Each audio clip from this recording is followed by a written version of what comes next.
దేశానికి వెళ్ళట్లేదు, ప్రభు వల్ల ఉంది. కాబట్టి ఇంకా దీనికి సంబంధించిన మాటలే జ్ఞాపకం చేయాలని ఆశపడుతున్నాను.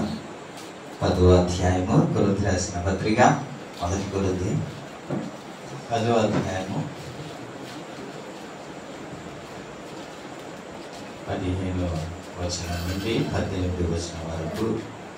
బుద్ధిమంతులతో మాట్లాడినట్లు మీతో మాట్లాడుచున్నాను. నేను చెప్పు సంగతిని మీరే ఆలోచించుడి. మనము దీవించి ఆశీర్వదించు పాత్రలోనిది త్రాగుట క్రీస్తు రక్తంలోనిది పాలు పంచుకున్నట్టే లేదా? పాలు పంచుటే కదా. మనము విరుచిన రొట్టె తినుట క్రీస్తు శరీరంలో పాలు పంచుకున్నట్టే కదా. మనమందరము ఆ ఒకటే రొట్టెలో పాలు పంచుకుంటున్నాము. రొట్టె ఒకటే కనుక అనేకులమైన మనము ఒక శరీరమై ఉన్నాము. ఆ శరీర ప్రకారమై ఇశ్రాయేలును చూడుడి. బలి అర్పించిన వాటిని తినువారు బలిపీఠముతో పాలివారు కారా? ప్రభు ఈ మాటలు ఆశీర్వదించునుగా, మనందరితో మాట్లాడునుగా, వినే చెవులు గ్రహించే మనసు మనందరికీ దయచేయునుగా. స్తోత్రం.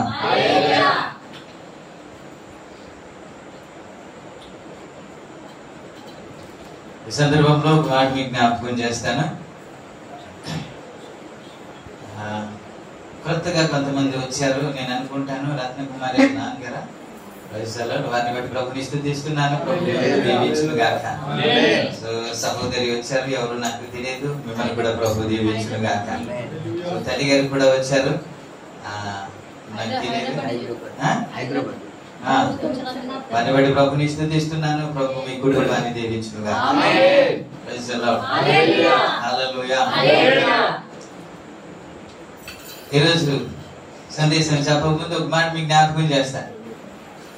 మిమ్మల్ని సంఘాన్ని ఎక్కువగా ప్రేమించిన వారు ఎవరైనా ఉన్నారంటే సంఘ కాపరియే. అది గుర్తు చేసుకోండి. తర్వాత మీరు బాధల్లో ఉంటే సంతోషించేవాడు కాదు దైవ సేవకుడు. మీరు ఇబ్బందులు ఉంటే సంతోషించేవాడు కాదు దైవ సేవకుడు. మీరు ఆశీర్వదిస్తే, మేలు పొందితే, ఆరోగ్యంగా ఉంటే సంతోషించే వ్యక్తి దైవ సేవకుడు. అలాంటి ఏ దైవ సేవకుడు మిమ్మల్ని గుచ్చి చెప్పాలని ఎప్పుడు అనుకోడు. కాబట్టి వాక్యము ఎప్పుడైనా మాట్లాడినప్పుడు నా గురించే అని ఎప్పుడు అనుకోవద్దు. మీ ఆశీర్వాదం కోరి పరిచర్య చేస్తున్న ఏ దైవ సేవకుడు మిమ్మల్ని నొప్పించాలని ఎందుకు అనుకుంటారు? దైవ సేవకులు పరిచర్య చేసి దేనికి అంటే దేవుడు ఒక దినాన రాబోతున్నాడు కాబట్టి ఈ సంఘాన్ని ఆయన ఎదుట నిలబెట్టాలని,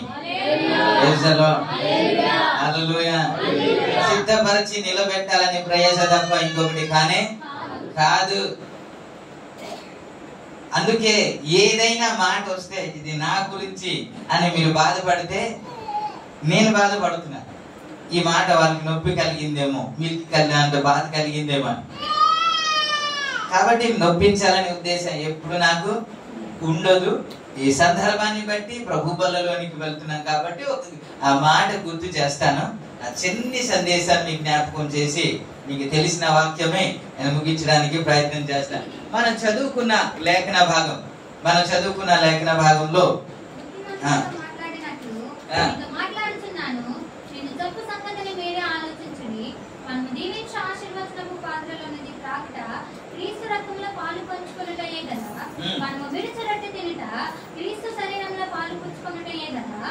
మనమందరము ఆ ఒక్కటే రొట్టెలో పాలు పుచ్చుకొనుచున్నాము. రొట్టె ఒక్కటే గనుక అనేకులమైన మనము ఒక్క శరీరమై ఉన్నాం. ఇది జ్ఞాపకం చేసుకోండి. ప్రభు వల్లలోనికి వచ్చినప్పుడల్లా మనకి ఏమర్థం అవ్వాలంటే మనమందరము ఒకటే, రొట్టె ఒకటే. అది విరిచి అనేకులకు పంచబడుతుంది. అనేకులైన మనము ఒక్క రొట్టెలోనిదే మనం పాలు పంపులు పొందుతున్నాము. కాబట్టి మనం అందరం వేరే వేరే కాదు, మనమందరము ఒకటే, సంఘమంతా ఒకటే అని చూపించడానికే ఈ ప్రభు బల్ల. కాబట్టి ఇది లేకుండా ఇందులో ప్రవేశిస్తే అర్థమే ఉండదు. సంఘం అంటేనే ఏక మనసు ఉండాలి, సంఘం అంటేనే ఐక్యత ఉండాలి, సంఘం అయితేనే ఏక భావము ఉండాలి. అది ఉండాలనే ఉద్దేశంతోనే ఇది ఒక్క శరీరమే కదా. సంఘము శరీరం కదా, సంఘం శరీరం కాదా? సంఘానికి శిరస్సు ఎవరు? క్రీస్తే కదా. మరి ఈ బాడీ సంఘం అయితే ఆ బాడీలో ఉన్న అవయవములే కదా ఒక్కొక్క పాత్రగా వాడబడుతున్నారు. కాబట్టి ఈ సంఘము ఐక్యత కలిగి ఉండాలి. ఇందులోనికి వచ్చేటప్పుడల్లా మనకి ఏం అర్థం అవ్వాలంటే మనం వేరే వేరే కాదు, వేరే వేరే మనస్తత్వం కాదు, వేరే వేరే హృదయము కాదు, వేరే వేరే ఆలోచన కాదు, ఒకే ఆలోచన దేవునికి ఇష్టం, ఒకే భావము దేవునికి ఇష్టం, ఒకే మనస్సు ప్రజలో. అలాగా ఉండినప్పుడే ఇందులో ప్రవేశిస్తే అర్థవంతంగా ఉంటది. హల్లెలూయా. కానీ సంఘంలో ఎక్కడ ఐక్యత ఉంటుంది? ఎక్కడ ఏక మనస్సు ఉంటుంది? ఎక్కడ సమ్మతిస్తున్నారు? ఆమోసు గ్రంథం 3వ అధ్యాయం 3వ వచనంలో ఏమని ఉంటది అంటే, ఒకడు సమ్మతించకుండా ఇద్దరు కూడి నడుతురా అనే మాట ఉంటది. సమ్మతింపకుండా ఇద్దరు కూడి నడుస్తారా అని మాట ఉంటది. చాలు ఈ మాట నాకు కావాలి. అంటే ఒకరు మాటకి ఒకరు ఏకీవించకుండా ఇద్దరు కూడి నడవలేరు అన్నమాట. ఇద్దరు కూడి నడవలేరు. కాబట్టి ఒకరు మాటకి ఒకరు ఏం చేయాలి? ఏకీవించాలి. నీ మాట నీదే, నా మాట నాదే. ఎందుకని ఏక మనసు లేదనంటే నేను చెప్పిందే కరెక్ట్. ఏంటి? నేను చెప్పిందే కరెక్ట్. సామెతల గ్రంథంలో వ్రాయబడిన మాట, ఒకని ఎదుట సరైనదిగా కనబడు మార్గము కలదు. నేను చెప్పలేదు, చెప్తే చదువుతారు కానీ నా వైపు చూస్తే కొద్ది ఇవ్వనండి. కొన్ని మాత్రమే చెప్తారు, కొన్ని ఏమో నేను చెప్పుకుంటూ వెళ్ళిపోతాను. ఆడికి సరైనదిగా కనబడే ఒక మార్గము కలది, కానీ తుదకు ఎక్కడికి వెళ్తుంది? మరణానికి నడిపిస్తుంది అని అంటే తనకు మాత్రం ఎలాగుంది? నేను చెప్పిందే రైట్, నేను చెప్పిందే కరెక్ట్ అని అనుకుంటున్నాను. కానీ నేను చేసింది దేవుని దృష్టికి కరెక్టా కాదా అనేది కదా మనం తెలుసుకోవాలి. నా దృష్టికి కరెక్ట్ కావచ్చు, మీ దృష్టికి మీ మాట కరెక్ట్ కావచ్చు, మీ ప్రవర్తన కరెక్ట్ కావచ్చు, కానీ మీ మాట నా మాట దేవుని దృష్టికి అనుకూలంగా ఉండాలి. మనం దేవుని చిత్తాన్ని జరిగించాలి, కానీ మనం చిత్తం జరిగించకూడదు కదా. మనం ఎవరి చిత్తం జరిగించాలి? యేసుక్రీస్తు ప్రభు వారు చెప్పిన మాట, నా చిత్తము కాదు నీ చిత్తమే నెరవేర్చబడునుగా. యోహాను సువార్త 17వ అధ్యాయంలో మనం చూస్తాం 5వ వచనం అంట, తండ్రి నీవు చేయుటకు నాకు ఇచ్చిన పనిని, తండ్రి లోకమును పుట్టక మునుపు 4వ వచనం చదవండి. చేయుటకు నీవు నాకు ఇచ్చిన పనిని నేను సంపూర్ణంగా నెరవేర్చి భూమి మీద నిన్ను మహిమపరచితిని అన్నమాట. ప్రభు నామానికి మహిమ కలుగును. ఆయన తన చిత్తము చేయలేదు కానీ దేవుని పని చేయడానికే దిగి వచ్చాడు. దేవుని చిత్తం నెరవేర్చడానికే దిగి వచ్చాడు. అందుకే 12 సంవత్సరంలో 12 ఏటలో ఉండేటప్పుడు యేసు ప్రభు వారు మాట్లాడిన మాట, తల్లిదండ్రులతో మాట్లాడిన మాట మీకు గుర్తు చేస్తున్నాను. నా తండ్రి పనుల మీద నేను ఉండవలనని మీకు తెలియదా అన్నమాట. ప్రజలో ఆయన సొంత మాటలు లేక సొంత క్రియలు ఎక్కడ చేయలేదు. తండ్రి ఏదైతే అప్పగించాడో అది చేయడానికే. ప్రభు నామానికి హల్లెలూయా. కుమారుడు తండ్రిని ఏకీవిస్తున్నాడు, తండ్రి కుమారుని ఏకీవిస్తున్నాడు. మీకు జ్ఞాపకం చేసి కొండ మీద ఆ దర్శనం చూసినప్పుడు ఒక స్వరం వచ్చిందంట. ఒక స్వరం వచ్చింది, రూపాంతరం. కొండ మీద ఒక స్వరం వచ్చింది. ఇద్దరు వచ్చారంట, ఏలియా మోసే వచ్చి మాట్లాడుతున్నారంట. మాట్లాడేసి వెళ్ళిపోయిన తర్వాత పేతురు ఏమంటాడంటే, మేము ఇక్కడ ఉండడం చాలా మంచిదయ్యా, నీకొకటి మోసేకొకటి ఏలియా ఒకటి గుడారం కట్టేస్తాము అని అంటే ఒక స్వరం వచ్చి మాట్లాడుతున్న మాట ఏంటంటే, ఈయన నా ప్రియ కుమారుడు, ఈయన యందు నేను ఆనందించుచున్నాను, ఈయన మాట మీరు వినుడి. ఈయన అంటాడు, కుమారుడు ఏమంటాడంటే, నేను మాట్లాడే ప్రతి మాట నాది కాదు, ఆయన చెప్పిన మాటే అని ఈయన అంటే ఆయన చెబుతున్న మాట ఏంటంటే, ఈయన మాట మీరు ఒకరినొకరు ఐక్యత దేవునికి ఇస్తారు. హల్లెలూయా. ఒకరినొకరు ఏక మనసు ఎక్కడుంది? తండ్రి కుమార పరిశుద్ధాత్మ లో ఉంది కదా. అదే ఐక్యత ఎక్కడ ఉండాలి? సంఘములో, కుటుంబంలో, భార్య భర్తల్లో, భర్త తగడు, భార్య ఆవిడ మాట్లాడింది నేను చేసిందే కరెక్ట్ కాబట్టి నువ్వు చెప్పింది నేను చెప్పింది నువ్వు వినాలి, నువ్వు చెయ్యాలి అంతే. భర్తను నొప్పించి చేయడం కాదు కదా అదా.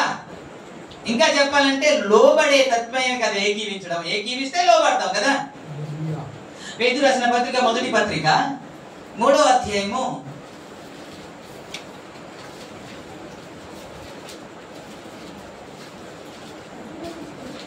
5వ వచనం.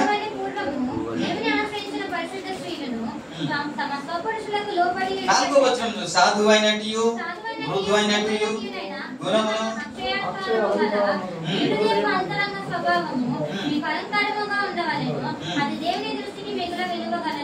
ఇప్పుడు 5 అటువలే పూర్వపు దేవుని ఆశ్రయించిన పరిశుద్ధ స్త్రీలు తమ స్వపురుషులకు లోబడుట చేత తాము అలంకరించుకుని తగ్గించి అంటే లోబడుట అనమాట. దేవునికి ఎక్కడ కనబడుతుంది లోబడే తత్వం?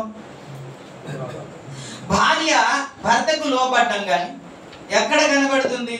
ఇలాగంటే నాకే అంటున్నారు అంటారు కదా, మీరు ఖచ్చితంగా అంటారు, నాకు తెలుసు. లోబడుటలో ఆశీర్వాదం ఉంది కదా, లేదంటారా? ఇప్పుడు లోబడకుండా, ఏకీవించకుండా, సమ్మతించకుండా భార్య భర్తలు ఎలా ఉండాలో దేవుని పద్ధతి ఏంటో చేయకుండా దేవుడు ఆశీర్వదించాలంటే ఆశీర్వదిస్తాడండి? మీరు చెప్పండి. దేవుడు నా జీవితంలో ఎందుకు కార్యం చేయట్లేదని పదే పదే గుచ్చి అడుగుతున్నారు కదా. ఇంత ప్రార్థన చేసినప్పటికీ కూడా నా జీవితంలో ఒక అద్భుత కార్యం కూడా జరగలేదు అంటున్నారు కదా. కానీ ఎన్నో మాటలు మనం వ్యతిరేకంగా జీవిస్తున్నారు కదా. దేవుని ఆజ్ఞ మన జీవితంలో నెరవేర్చబడదు. భార్య భర్తలు ఎలా ఉండాలని క్షుణ్ణంగా దేవుడు చెప్పాడు కదా, కానీ అది జరగట్లేదు కదా. భార్య భర్తను లోబడాలి, భర్త భార్యను ప్రేమించాలి అన్నమాట జరగట్లేదు కదా. ఇద్దరు సమ్మతించట్లేదు కదా. సమ్మతించకుండానే ఇలా జరుగుతుంది కదా, సాగిపోతుంది అంతే కుటుంబం. కానీ దేవుని మాట నెరవేర్చబడలేదు కదా. దేవుని ఆజ్ఞ, దేవుని మాట నెరవేర్చబడకుండా దేవుడు ఆశీర్వదించలేడు కదా, మేలు చేయలేడు కదా. చేయగలడా? ఈ రిపేర్ అవ్వకుండా ఏ బల్బు వెళ్ళదు, వెళ్ళదా? క్రిస్మస్ టైంలో వేసారు కానీ దానికంటే పెద్ద పెద్ద బల్బులు ఉండేది కదా. ఏంటి సీరియల్ సెట్ అంటారు కదా. అని ఎప్పుడైతే అది ఆరిపోతో దానికి చెక్ చేసుకుంటూ వెళ్ళాలి. టెస్టులు పట్టుకొని చెక్ చేసుకుంటూ వెళ్ళాలి. ఎక్కడైతే కనెక్షన్ తప్పిపోయి ఉంటుందో అక్కడ కానీ జాయింట్ చేయగానే కదా. మరి ఇది చేయకుండా స్విచ్ చేస్తూ ఎలగట్లేదు అంటే ఈ ప్రార్థనే, ప్రభువా నన్ను దీవించు, నన్ను కరుణించు, నన్ను మేలు చేయి, నన్ను ఆశీర్వదించు అంటే జాయింట్ చేయలేదుగా, అది రిపేర్ చేయలేదు కదా. రిపేర్ చేయకుండా ఎన్నిసార్లు స్విచ్ చేసినా ఆపినా అవుతుందా? మన ప్రార్థన అదే. ఎక్కడ రిపేర్ ఉందో అక్కడ మాత్రము చేయము. ప్రభువా నన్ను దీవించు అని ప్రార్థించు. ఎన్ని ఉపవాసాలు కూడిక పెడితే ఏంటి, ఇంకా ఎన్ని చేస్తే ఏంటి? మీరు దీని గురించి ఒక మాట మీ జ్ఞాపకం చేస్తారు. 9వ అధ్యాయం న్యాయాధిపతి గ్రంథంలో వారు ఇబ్బంది వచ్చిన తర్వాత, అమోనీయులు ఫిలిష్తీయులు వారి మీదకి వచ్చిన తర్వాత వారు ప్రార్థన చేస్తున్నారు. ఒక్కసారి వారి 10వ అధ్యాయానికి మీరు వెళ్ళండి. 10వ అధ్యాయంలో 9వ వచనము. మరియు అమోనీయులు దేశస్థులతోను బెన్యామీనులతోను ఎఫ్రాయిములతోను యుద్ధము చేయుటకు యోర్దానును దాటిరి. కనుక ఇశ్రాయేలుకు మిక్కిలి శ్రమ కలిగెను. అప్పుడు ఇశ్రాయేలు, మేము నీ సన్నిధిని పాపం చేసి ఉన్నాము, మా దేవుని విడిచి బయలును పూజించి ఉన్నామని యెహోవాకు మొరపెట్టగా. ఓకే, 10వ వచనంలో ఒప్పుకున్నారు కదండి తప్పు చేశామని. ఒప్పుకున్నారా లేదా? మాట్లాడండి సార్, నేను తక్కువ టైం మాట్లాడతాను, నీకు మాట్లాడు. ఒప్పుకున్నారా లేదా? తప్పు చేశామని ఒప్పుకున్నారా లేదా? దేవుడు అప్పుడు క్షమిస్తారా లేదా? అంటే ఖచ్చితంగానే కదండి. ప్రేమ గల దేవుడు, జాలి గల దేవుడు, కృప గల దేవుడు కాబట్టి ఒక్క మాట అనగానే ఖచ్చితంగా క్షమిస్తారు కదండి. అదే, నీ ప్రేమ గొప్పది, నీ జాలి గొప్పది, నీ కృప గొప్పది, నీ దయ గొప్పది పాడుకుంటూ వెళ్ళిపోవడమే గొప్పదే. వీళ్ళు ప్రార్థన చేసిన తర్వాత ప్రభు మాట్లాడుతున్న మాట 11వ వచనం నుంచి మీరు చదవండి. యెహోవా ఐగుప్తుల వశము నుండి, అమోరీల వశము నుండి, ఫిలిష్తీయుల వశము నుండి మాత్రమే గాక సిదోనీయులను, అమాలేకులను, మాయోనీయులను మిమ్మును వారి వశము నుండి నేను మిమ్మల్ని రక్షించితిని కదా. అయితే మీరు నన్ను విసర్జించి అన్య దేవతలను పూజించిరి కనుక నేను ఇకను మిమ్మల్ని రక్షింపను. మరి 10వ వచనంలో ప్రార్థన చేశారు కదా, ఒప్పుకున్నారా తప్పు చేశామని? మాట్లాడండి, ఒప్పుకున్నారు కదండి. మరి ఈయనేమంటున్నాడు? జాలి గల దేవుడు, ఇందాక పాట పాడి కదా, కృప గల దేవుడు. ఏమంటున్నాడంటే మనందరి చేతిలోంచి నేను రక్షిస్తే నన్ను విసర్జించారు, మీరు బలిని పూజించారు అనే మాట మనం చూస్తాం. క్షమాపణ వచ్చిందంటారా? వారు ఒప్పుకున్నారా లేదా? ఇప్పుడు మరి చెప్పండి, దేవుడు క్షమించాడా? ఇప్పుడు ఇంకా చదవండి 14వ వచనం. పోయి మీరు కోరుకొనిన దేవతలకు మొరపెట్టుకొనుడి, మీ శ్రమ కాలమున అవి మిమ్మల్ని రక్షించినేమో అని ఇశ్రాయేలుతో సెలవిచ్చాను. చాలు చాలు చాలు, ఒక్కొక్కటి చదువుతున్నాం. వారి ప్రార్థనకు మన ప్రార్థనకు కొద్ది మ్యాచ్ చేస్తున్నాం సుమా. మనం ఎలా ప్రార్థన చేస్తాం, వారు ఎలా ప్రార్థన చేశారంట. అలా ప్రార్థన చేశారు. తప్పు అయిపోయింది ఆయన, తప్పు అయిపోయింది, ఒకవేళ మా ఇంట్లో తప్పు అయిందేమో, మా జీవితంలో తప్పు అయిందేమో, క్షమించిన ఆయన క్షమించి కార్యం చేయలేదు. అలా మనం అలా ప్రార్థన చేయలేదా? ఖచ్చితంగా ఎన్నోసార్లు చేశాం. ఇలా ప్రార్థన చేసి దేవుడు పరిశుద్ధపరిచేశాడు, మేలు చేశాడు అని అనుకుంటారు. వీళ్ళు కూడా అలాగే కష్టం వచ్చినప్పుడు ప్రార్థన చేశారు, కానీ దేవుడు మాత్రము ప్రార్థన ఆలకించాడు.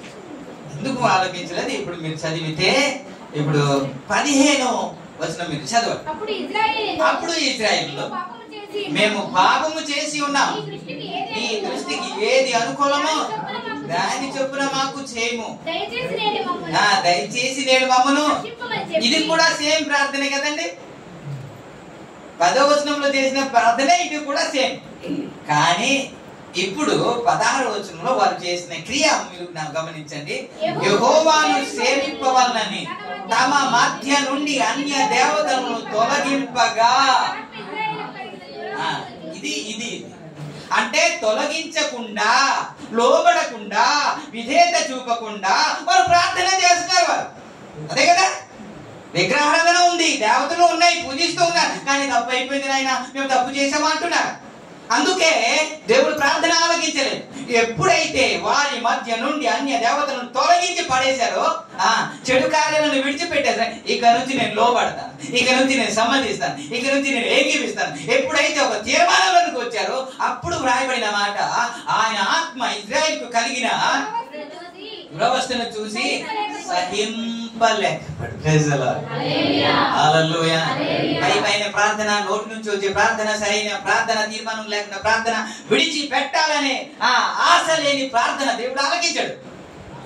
దేవుడు, నేను అదే చెబుతున్నా, ఐక్యత లేకుండా, లోబడకుండా, ముందు ఎక్కడ ఐక్యత ఉండాలి? భార్యాభర్తల్లో ఐక్యత ఉండాలి, భార్యాభర్తల్లో ఏక మనసు ఉండాలి. తర్వాత ఎక్కడ ఉండాలి? సంఘంలో ఉండాలి. తర్వాత ఎక్కడ ఉండాలి? సమాజంలో. మీరు అంటారు ఇప్పుడు, మేము ఎందుకంటే ఏకీవించాము, మా అందరం మేము ఒకే దగ్గర ఉంటాం, మేము ఏక మనసుతో ఉంటాం, ప్రజల్లో ఏక హృదయంతో, ఏక ఆలోచనతో మేము ఇది చేద్దామంటే అని కదా. ప్రభు నామానికి మహిమ. రక్త సంబంధులు ఎలాగైనా ఏకముగా ఉంటారండి, కానీ యేసు రక్తంలో కడగబడిన వారు ఐక్యత కలిగి ఉన్నారు. ప్రభునామానికి మహిమ. యేసు రక్తంలో కడగబడిన ప్రతి ఒక్కరు ఏక మనసు, ఏక మనసు, ఏక హృదయము కలిగిన ఎవరైనా సరే వారు ప్రభు బల్లలోనికి సమీపిస్తే అర్థవంతంగా ఉంటది. ఏక మనసు లేకుండా, ఏక హృదయము లేకుండా, మీరు 2వ అధ్యాయం అపోస్తలుల కార్యం మీరు చూస్తే 47వ వచనమా ఒకసారి చదువుతారా? ఆనందంతోను 2వ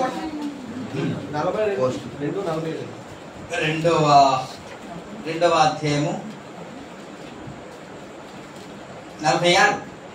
మరియు వారేక మనస్కులై ప్రతి దినము దేవాలయంలో తప్పక కూడుకొనుచు ఇంటింట రొట్టె విరుచుచు దేవుని స్తుతించుచు ప్రజలందరి వలన దయ పొందిన వారై ఆనందముతోను నిష్కపటమైన హృదయముతోను ఆహారం పుచ్చుకొనుచుండిరి అన్నమాట. ప్రతి ఇంట రొట్టె విరుచుచు అన్నమాట కదా. ప్రతి ఇంట రొట్టె విరుచు, ప్రతి దినము రొట్టె విరుస్తున్నారు, ప్రతి దినము కలుస్తున్నారు, ప్రతి దినము సహవాసంలో ఉంటున్నారు. ప్రభునామానికి మహిమ కలుగును. ఈ రొట్టె విరిచిన వారిలో మీరు వారి గురించి మీకు జ్ఞాపకం చేస్తాను, సంఘం గురించి జ్ఞాపకం చేస్తాను. వీళ్ళు ప్రతి దినము రొట్టె విరుస్తున్నారంట. వారి ప్రవర్తన గురించి జ్ఞాపకం చేస్తే 1వ అధ్యాయం 14వ వచనంలో 1వ అధ్యాయం 14వ వచనం రాయబడిన మాట, వీరందరూ వీరితో కూడా కొందరు స్త్రీలను యేసు తల్లి అయిన మరియయు ఆయన సహోదరుడు ఏ మనసుతో ఎంతమంది మీరందరూ కానీ 15వ వచనంలో ఆ కాలంలో ఇంచుమించు మేడ గదికి వెళ్ళి అందరూ ఇంతమంది ఉన్నా సరే ఏక మనసుతో ప్రార్థన చేస్తారు. హల్లెలూయా. ఒకరి మనసు ఒకరు కలిసిపోయిందంట, ఒకరు హృదయం ఒకరు కలిసిపోయిందంట. ఆ విధంగా వారు ప్రభు సన్నిధిలో ప్రార్థన చేస్తున్నారంట. ఎవరు? మొదటి సంఘం, ఆదిమ సంఘము మనకు మాదిరి కదా. ఆ సంఘమే ఎలా ప్రవర్తిస్తుందంటే, ఈ రొట్టె విరుచుట అనే దానికి వెళ్తే మనం చెప్పుకున్న ఆ మాట ఏంటంటే, రొట్టె విరుచుట అంటే ఐక్యత అని, ఏక మనస్సు అని మనము ధ్యానం చేస్తున్నాం కదా. ప్రభు నామానికి మహిమ కలుగును. స్తోత్రం. హల్లెలూయా. ఈ సంఘము మొదటిగా మనం చూస్తే 14వ వచనంలో చూసాం కదా, ఏక మనసుతో ప్రార్థన చేస్తున్నారు అన్నమాట. అదే 4వ అధ్యాయం 32వ వచనంలో చూస్తే, విశ్వసించు వారందరూ ఏక హృదయమును ఏకాత్మ కలవారై ఉండిరి. ఎవడును తనకు కలిగిన వాటిలో ఏది తనకు అనుకొనలేదు, వారికి కలిగినదంటూ వారికి 32 విశ్వసించిన వారందరూ ఏక మనస్సును ఏక ఆత్మ.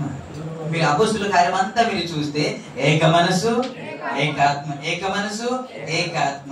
5వ అధ్యాయం 12వ వచనం చూస్తే, ప్రజల మధ్య అనేకమైన సూచక క్రియలను మహత్కార్యములను అపోస్తుల చేత చేయబడుచుండెను. మరియు వారందరూ, మీరు ఎక్కడ చూసినా ఈ పాఠాలన్నీ మీకు కనబడతాయి. సంఘము ఏక మనసు.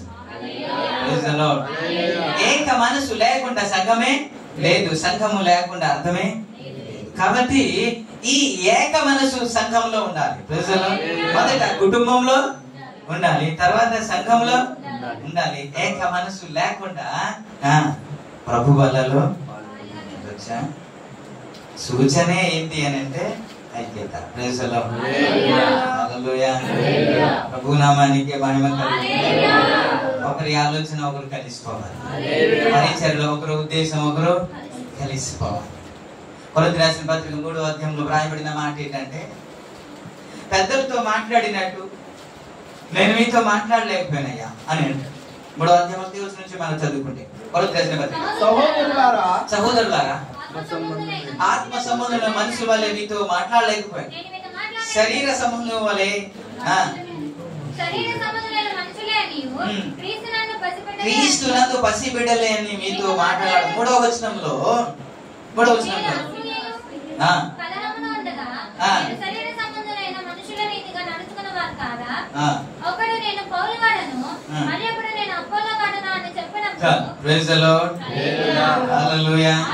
ఈ సంఘంలో ఎలాగుంది అని అంటే, నువ్వు అవుట్ పార్టీ, నేనేమో. ఇందులో ఐక్యత ఉందంటారా? ఈడు మావోడు, ఇందులో ఐక్యత ఉందంటారా? ఇలాగుండి అక్కడికి వెళ్ళొచ్చా? ప్రభు బల్ల అంటే ఒకే రొట్టి, మనమందరము దాంట్లో పాలిభాగస్తులు అవుతున్నాం. రొట్టె ఒకటే, శరీరము ఒకటే, అనేకులైన మనము రక్తంలో శరీరంలో పాలిభాగస్తులు అవుతున్నాం అని దేవుడు దీని గురించి మనకి ఇది అప్పగిస్తే, కుటుంబంలో ఐక్యత ఉండదు, వ్యక్తిలో ఐక్యత ఉండదు, సంఘంలో ఐక్యత ఉండదు. కానీ ఇక్కడ మాత్రం ఖచ్చితంగా ఇక్కడ ఉన్నవారు కాదండి, బయట సంకస్తులు ఉన్నవారు, మీరు ఎంతో భయము భక్తితో ఉన్నారు, నాకు తెలుసు, బాగా నాకు తెలుసు మిమ్మల్ని గురించి. కానీ కాదు, ప్రభు బలలో ఏం చేస్తారు చెప్పండి? ఇలా చేస్తారా? చేస్తారు. హారతి ఇచ్చే తీర్థం ఇస్తారు కదండి, ఇస్తారా? చూసారు ఎప్పుడైనా? ఇలా అందుకుంటారా? ఎలాగలాగా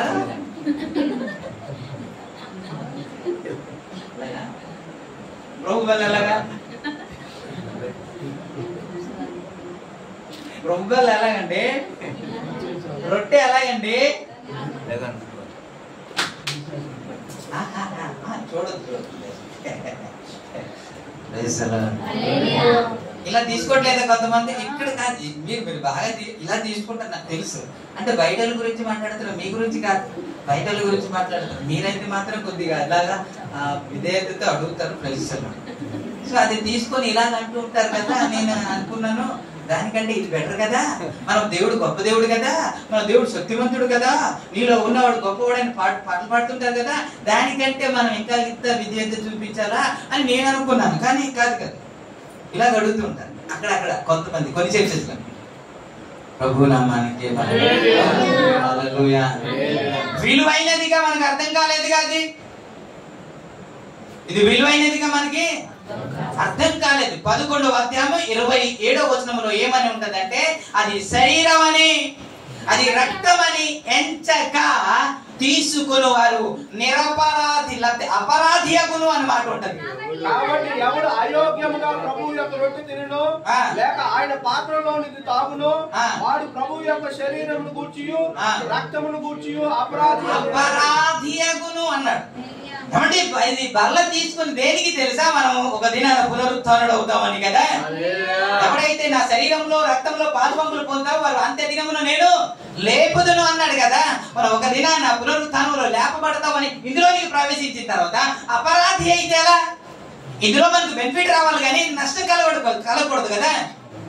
ఇలా అలా తీసుకొని అపరాధి అయి పాట పాడుకోవడమేనా?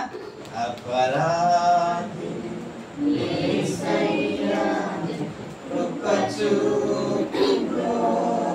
అని పాడుకోవడమేనా? కాదు కదా.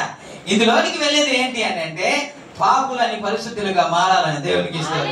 బలహీనులు బలవంతులుగా మారిపోవాలి, శక్తి లేని వారు శక్తివంతులుగా మారిపోవాలి, ఆరోగ్యం లేని వారు ఆరోగ్యవంతులుగా మారిపోవాలని ఇందులో ప్రవేశిస్తున్నాం కదా. ఇందులో ప్రవేశించి బలహీన అయిపోవడానికి కానీ కాదు. ఎందుకని అలాగ అవుతున్నారంటే, అది దేవుని శరీరం అని, అది దేవుని రక్తం అని మనకి అర్థం కావట్లేదు. అది విలువైనదిగా అర్థం కావట్లేదు. ఏమండి మీరు అనుకుంటున్నారు దానికి జీవం లేదు, దానికి ఏ పని చేయదు, దానికి ఏ శక్తి లేదు అనేటప్పుడు ఎంతో విధేయత చూపుతూ తీసుకుంటున్నారు కదా. వారిలో విధేయత అది చర్చిలో కాదండి, మీరు బయటకు కూడా మీరు తీసుకునేదని ఇవ్వండి. బయటకు కూడా ఆ పేరు ఉంటది కదా, ఎక్కడి నుంచి తీసుకొస్తారు పేరు ఉంటది కదా. నేను వీడియో రికార్డ్ అవుతుంది కాబట్టి మాట్లాడలేదు. అది ఇవ్వండి. సాధారణంగా ఇలా తీసుకోరు, ఇలా తీసుకుంటారు. మరి బయట ఎక్కడ ఇచ్చినా సరే అంత గౌరవంగా అంత విధేయతగా మీరు అంత ప్రాధాన్యతగా వాళ్ళు తీసుకుంటే, మరి ప్రభు వల్ల అంత ప్రాధాన్యత కాదండి. అంటే మనకు అర్థం అవ్వట్లేదు. ఏంటి ఇది? రొట్టె. ఏంటిది? ఇది రొట్టె, ఇది ద్రాక్షరసమే అని తీసుకుంటున్నాం. మత్తయి సువార్త 12వ అధ్యాయం 37వ వచనంలో ఏమన్నాడు తెలుసా? నీ మాటలు బట్టి నీతిమంతులుగా తీర్చబడతావు, నీ మాటలు బట్టి అపరాధి అని. నీ మాటను బట్టి అపరాధి అని తీర్పునందు. అపరాధి అయిన వాడు ఎప్పుడైనా దేవుని ఎదుట నిలబడగలడా? ఇప్పుడు ఇది తీసుకొని అపరాధి అగుటక మనం ప్రవేశిద్దాం కాదు కదా. ప్రభు నామానికి హల్లెలూయా. 29లో ఏమని ఉంటదంటే, మీకు శిక్ష విధి కలుగుటకే ఇలాగ చేస్తున్నారన్నమాట వాడతారు. 29 11 29 ఉందా మీ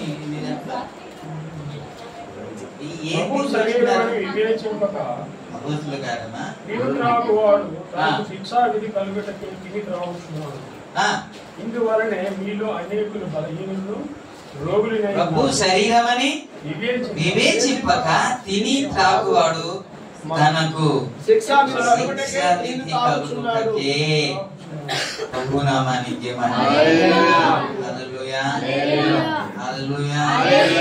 సింపుల్ గా తీసుకుంటున్నారు. అది సింపుల్ గా ఇది రొట్టె, ఇది ద్రాక్షరసమే అని తీసుకుంటున్నాను కాబట్టి మీకు ఆశీర్వాదము రావాలి. ఆశీర్వాదం రావాలంటే ఎలా భావించాలంట? ప్రభు శరీరం. మీకు ఎప్పుడు మీకు జ్ఞాపకం చేస్తున్నామా అంటే తెలుసా? ఇప్పుడు శరీరమే, ఇది రొట్టె ద్రాక్షరసమే. కానీ కానా విందులో ఇది ముంచి తీసుకెళ్ళండి అంటే ద్రాక్షరసం అయిపోయిందా? అంటే అయిందా? ఎప్పుడైంది? ఎప్పుడైంది? ముంచి తీసుకెళ్తుంటే మధ్యలో అయింది. ముంచేటప్పుడు నీలే, తినేటప్పుడు కూడా అది రొట్టె కావచ్చు. ఎప్పుడైతే మధ్యలోనికి వెళ్ళిపోయిందో అప్పుడు మారింది దేవునికి. హల్లెలూయా, హల్లెలూయా. శరీరానికి వెళ్ళేటప్పుడు రొట్టె అనేసి కానీ తీసుకుంటే, ద్రాక్షరసమైన తీసుకుంటే అది నీకు ఆశీర్వాదం కాదు కాబట్టి మనము దేవుని రక్తము శరీరం అని కదా తీసుకోవాలి. హల్లెలూయా. అలా తీసుకుంటే మనకు ఆశీర్వాదం, అలా తీసుకుంటే మనకి మేలు. కొంతమంది అలాగూ తీసుకొని ఏమయ్యారంటే బలహీనులు అయిపోయారు అని అంటారు.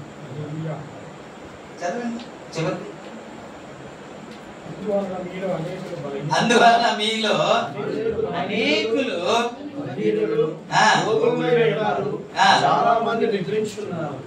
అయితే మనం అలాగా మనం విమర్శించుకునే ఎడల తీర్పు పొందకపోదుము.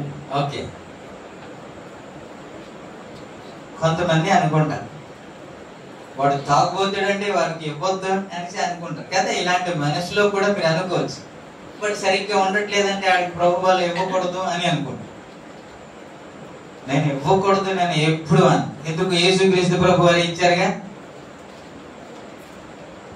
ఇస్కరియోతు యూదాకి ఇవ్వలేదా? ఆయన తప్పు చేస్తున్నాడని తెలియదా? లేకపోతే పొరపాటు అయ్యో నేను అనుకోకుండా ఇచ్చేసాను అన్నాడు యేసుక్రీస్తు ప్రభు? కాదు కదా, తెలిసే కదా నేను తప్పు చేస్తున్నాడని తెలుసు. కానీ చెప్పాడు ప్రతిదీ. దేవునికి స్తోత్రం. ప్రతిదీ తూచ తప్పకుండా చెప్పాడు. ఎందుకు తీసుకోవాలా, ఎలా తీసుకోవాలా, ఏ విధంగా తీసుకోవాలా, ఇలా తీసుకుంటే ఎలా జరుగుతుందో ప్రతిదీ చెప్పాడు కదా. నేను కూడా మీ ముందు ప్రతిదీ పెడుతున్నా, మీ ముందు ప్రతిదీ పెడుతున్నా. ఇలా తీసుకుంటే మనకు ఆశీర్వాదం, ఇలా తీసుకోకపోతే ఆశీర్వాదం కాదు అని ప్రతిదీ చెప్పిన తర్వాత ఇస్తున్నాను. తర్వాత మనము లాస్ట్ లో ఏం చేస్తున్నాను అంటే 1 నిమిషం మీకు టైం ఇస్తున్నాను, 1 నిమిషం మీకు టైం ఇస్తున్నాను కాబట్టి మనలో మనమే ఏం చేసుకుందాం, పరీక్షించుకుందాం. అంటే నోరు తెరవరు, చాలా మంది నోరు తెరవరు. ఎందుకో తెలియదు, మరి పరిస్థితులు కాబట్టి మీరు తెరవట్లేదేమో నాకైతే తెలియదు. కానీ నేనైతే ప్రతిసారి ప్రతిరోజు ప్రభు సన్నిధిలో ప్రభువా నన్ను క్షమించున్నాను. మనం బయటికి వెళ్తే ఈ వస్త్రం ఎలాగైతే మలినం అవుతుందో మన శరీరం కూడా, మన ఆత్మీయ స్థితి కూడా చూపుల వలన, మాటల వలన, ఉద్దేశం వలన, తలపుల వలన మలినం అవుతుంది. కాబట్టి ప్రతి దినము మనము వాసి చేసినట్టే ప్రభు సన్నిధిలో ప్రతి దినము ఒప్పుకోవాలి. దేవునికి హల్లెలూయా. నాలో పాపము లేదు అన్నవాడు అబద్ధికుడు అని కదా బైబిల్ చెబుతుంది. నాలో పాపము లేదు అనడానికి వీల్లేదు. ప్రభు సన్నిధిలో ఖచ్చితంగా మనము ఒప్పుకోవాలి. పోనీ ఎప్పుడు ఒప్పుకోరు? ప్రభు బల్లలోనికి వెళ్ళినప్పుడు అయినా ఒప్పుకోవాలి కదా. ప్రభు బల్లలోకి వచ్చినప్పుడు అయినా కదా భయం ఉండాలి కదా. ఆ భయంతోనే ప్రభు సన్నిధిలో ప్రార్థన చేయాలి. ప్రభువా నేను పొరపాటు తెలిసి తెలియక ఏదో చేశాను, నన్ను క్షమించండి, నీ రక్తంతో కడగు అని ప్రార్థన చేయాలి కదా. అప్పుడు కూడా మీరు కాదండి, మీరు అనుకుంటున్నారు, మీరు చేస్తారు, వేరే దేవునికి ఇస్తారు. మీరు చేయరా? చేస్తున్నారు కదండి. చేస్తారు. ప్రభు నామానికి హల్లెలూయా, హల్లెలూయా. కాబట్టి నంబర్ 1 జ్ఞాపకం చేస్తాను, సంఘంలో ఏముండాలి?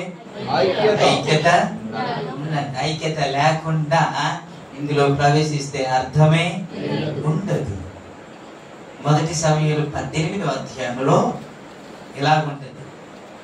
దావీదు సౌలుతో మాట్లాడుట చాలించిన తర్వాత యోనాతాను హృదయము దావీదు హృదయముతో కలిసిపోయేను అన్న మాట ఉంటది కదా. ఒక వ్యక్తి ఏమో తండ్రి ఏమో విరుద్ధంగా చూస్తున్నాడు, తండ్రి ఏమో కోపంగా చూస్తున్నాడు, కానీ కుమారుడేమో దావీదుకు హత్తుకున్నాడు. ఇప్పుడు కుమారుడికేమో అర్థమైంది దేవుని ప్రణాళికలో దావీదు ఉన్నాడని, కానీ తండ్రికి మాత్రం అర్థం అవట్లేదు దావీదుతో ఏకీవించాలని. దేవునికి స్తోత్రం, హల్లెలూయా. ఏక మనసు ఎక్కడ ఉంటుందో అందుకే కాబోలు దేవుడు చెప్పాడు 133వ కీర్తనలో ఏమన్నానంటే, సహోదరులు ఐక్యత కలిగి ఉండుట ఎంత మేలు, ఎంత మనోహరం. మీరు చూడండి, అక్కడ అభిషేకం ఉంది, అక్కడ ఆశీర్వాదం ఉంది, అది నిత్య జీవం ఉంది అని దేవుడే సెలవిస్తున్నాడంట. అంతే కదా. అది ఆహారం గడ్డము మీదుగా కారి తన అంచుల వరకు దిగజారిన పరిమళ తైలం వలె ఉంటది. అది ఆశీర్వాదమును శాశ్వత జీవమును అచ్చట ఉండవలెనని యెహోవా సెలవిచ్చుచున్నాడు. ఎక్కడ ప్రైజ్ ది లార్డ్, హల్లెలూయా.